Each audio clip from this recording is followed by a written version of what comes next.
પંચમહાલ જિલ્લામાં માવઠું થતા ડાંગર પકવતા ખેડૂતોની હાલત કફોડી બની ગઈ છે। ગોધરા તાલુકા સહિત જિલ્લામાં ચોમાસામાં 50 હેક્ટર જમીનમાં ડાંગરનું વાવેતર કરાયું હતું, જે પાક તૈયાર થઈ જતા જ ખેડૂતો લણણીની કામગીરીમાં જોતરાયા હતા। જે દરમિયાન કમોસમી વરસાદ થતા ખેડૂતોની તમામ મહેનત ઉપર પાણી ફરી વળ્યું છે।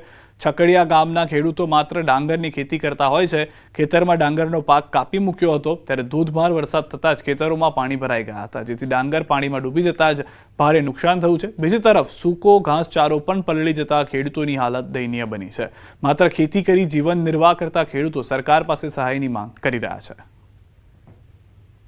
ડાંગર પકવી વરસાદ આવ્યો એટલે અમારું બહુ નુકસાન થયું। બધી ડોગર કપાઈ ગઈ છે, ખેતરમાં પાણી પણ ભરાઈ ગયું, ડોગરે પણ બધી પલળી ગઈ છે। અમારો સહારા બીજો કોઈ જ નથી। મારા મમ્મી પપ્પા અને અમે બે ભાઈ બહેન અમે ડાંગરમાંથી બધું કમાણી એ કરતેલા। હવે બધી વરસાદીમાં બધું બગડી ગયું, તો અમે ખેતીનું શું કરીશું? હવે ડાંગર પાકતા આ વરસાદે અમારું આ બગાડ કર્યો છે, એટલે સરકારને નમ્ર વિનંતી બે હાથ જોડીને કે થોડી ઘણી સહાય કરે તો અમારું ભરણ પોષણ થાય। હવામાન વિભાગની આગાહી મુજબ પંચમહાલ જિલ્લામાં કમોસમી માવઠાની શરૂઆત થઈ છે અને કમોસમી માવઠાની શરૂઆત થતાં જ પંચમહાલ જિલ્લાના કેટલાક વિસ્તારોમાં ધોધમાર વરસાદ વરસ્યો હતો, જેથી ડાંગરના પાકને ભારે નુકસાન થઈ ગયું। આપને સીધા દ્રશ્યો બતાવે છે, આપ દ્રશ્યોમાં જોઈ શકો છો। ગોધરા તાલુકા પંથકમાં મુખ્યત્વે ડાંગરની ખેતીના થતી હોય છે અને ડાંગરની ખેતી ઉપર હાલ ખેડૂતોની મહેનત ઉપર પાણી ફરી વળ્યું છે। આપ જોઈ શકો છો, હાલ વરસાદી માહોલ છે, ઝરમર વરસાદ વરસી રહ્યો છે, તેમ છતાં પણ અહીંયા ઘરના તમામ સભ્યો જે જિલ્લામાં આજે સવારથી જ વાતાવરણમાં પલટો આવ્યો છે। બપોર બાદ જામનગર જિલ્લાના લાલપુર અને કાલાવડ પંથકના ગ્રામ્ય વિસ્તારમાં કમોસમી વરસાદ વરસ્યો। દિવાળી બાદ વાતાવરણમાં પલટો આવતા કમોસમી વરસાદ શરૂ થયો, જેને લઈને ખેડૂતો મૂંઝવણમાં મુકાયા છે। એક તરફ ખેતરમાં પાક લણીને સગેવગે કરવાની તૈયારીમાં છે, તો બીજી તરફ વરસાદે યુટર્ન લેતા ખેડૂતોના પાક પર મોટો ખતરો મંડાયો છે।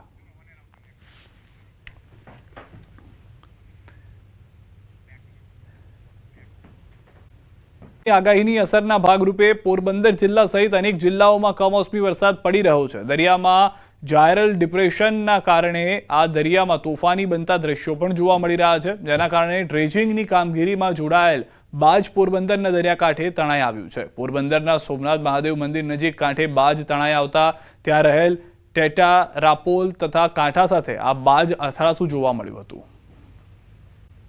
આ તરફ ઉત્તર ગુજરાતમાં પણ વરસાદને લઈને જાણકારી। અરવલ્લી મેઘરજમાં કમોસમી વરસાદ 2 કલાકમાં 1.5 ઇંચ વરસાદ ખાબકી ગયો। નીચાણવાળા વિસ્તારમાં ભરાઈ ગયા છે પાણી, આંબાવાડી વિસ્તારમાં ભરાયા છે પાણી। રહીશોને અવરજવર માટે મુશ્કેલીનો સામનો કરવો પડી રહ્યો છે। દિવાળી અને ત્યારબાદ નવા વર્ષની શરૂઆત ખેડૂતો માટે ખૂબ જ ખરાબ જોવા મળી રહી છે। જે નુકસાની છે તે મોટા પ્રમાણમાં જોવા મળી રહી છે અને હજી પણ આગામી 4-5 દિવસ સુધી, નવેમ્બરની શરૂઆત સુધી આવી પરિસ્થિતિનું નિર્માણ રહી શકે છે તેવું પણ માનવું છે। જિલ્લામાં કમોસમી વરસાદનો કહેર। ખંભાળિયા પંથકમાં કમોસમી વરસાદ। ખંભાળિયા શહેર અને તાલુકામાં ધોધમાર વરસાદ। કમોસમી વરસાદથી મગફળીનો તૈયાર પાક પલળી ગયો। કેશોદ, વિંજલપર, હાપા, લાખાસર સહિતના આસપાસના ગ્રામ્ય વિસ્તારમાં વરસાદ। મગફળીનો તૈયાર પાક પલળી જતા ખેડૂતોને મોટું નુકસાન થવાની ભીતિ। તો આ બે દ્રશ્યો સ્પષ્ટ કહી રહ્યા છે કે કેટલા મોટા પ્રમાણમાં ખેડૂતોને નુકસાની વેઠવાનો વારો આવ્યો છે। માર્કેટની અંદર તાડપત્રી ઘટી ગઈ છે અને જેટલી પણ તાડપત્રી ઢાંકવામાં આવે, પરંતુ ભારે પવનને કારણે પણ પાકને નુકસાની થઈ રહી છે। ખેડૂતોનું સ્પષ્ટ કહેવું છે કે નુકસાનીની કોઈ સીમા નથી, કારણ કે ઘરની અંદર પાણી, ખેતરની અંદર પાણી, તમામ જગ્યાએ નુકસાની જ નુકસાની જોવા મળી રહી છે। સમાચાર મળી રહ્યા છે ગીર સોમનાથમાં માવઠાએ ખેડૂતોના ઊભા પાકમાં ભારે તબાહી મચાવી છે। કમોસમી વરસાદના કહેરથી ખેડૂતો પરેશાન થયા। ખેડૂતોની નજર સામે જ મગફળીનો પાક વરસાદી પાણીમાં તણાઈ ગયો। કોડીનારના ફાફણી ગામમાં તબાહીના દ્રશ્યો। મગફળીના પાથરા તણાતા ખેડૂતો ચિંતામાં મુકાઈ ગયા। એકબીજા ખેડૂતના પાથરા એકબીજાના ખેતરમાં તણાવા લાગતા દ્રશ્યો પણ આપ જુઓ કે બચાવવાના પ્રયાસ થઈ રહ્યા છે, પરંતુ કુદરતની આ હોનારત સામે ખેડૂતો પણ લાચાર જોવા મળી રહ્યા છે। નુકસાનનું તો કોઈ સીમા નથી જે ખેડૂત સહન કરી શકે। એનું કારણ છે પબ્લિકના માણસના જે પાથરાઈ પડ્યા છે, અને મારા ઘરમાં તો પાણી કરી ગયું, એને લીધે જે માંડવી પર તણાઈ ગઈ છે ને નુકસાનનું કોઈ પાર જ નથી, એમ એની કોઈ ગણતરી જ નથી કહેવામાં આવતી। આ મગફળીનો પાલો છે ને, આખું વરસ આપણે રાખીએ, ચોમાસાની નિરણ મગફળીનો પાલો જ કહેવાય, એટલે એ આપણે હાંસવી લેતા હોય, પણ આ મૂળ હાથમાં આવ્યું નથી। કમોસમી વરસાદને લઈને ખેડૂતોની બહુ જ ગંભીર પરિસ્થિતિ છે ને મગફળી છે, સોયાબીન છે, બધી પાકોને જોરદાર નુકસાન છે. એમાં ખાસ મગફળીનું બહુ નુકસાન છે.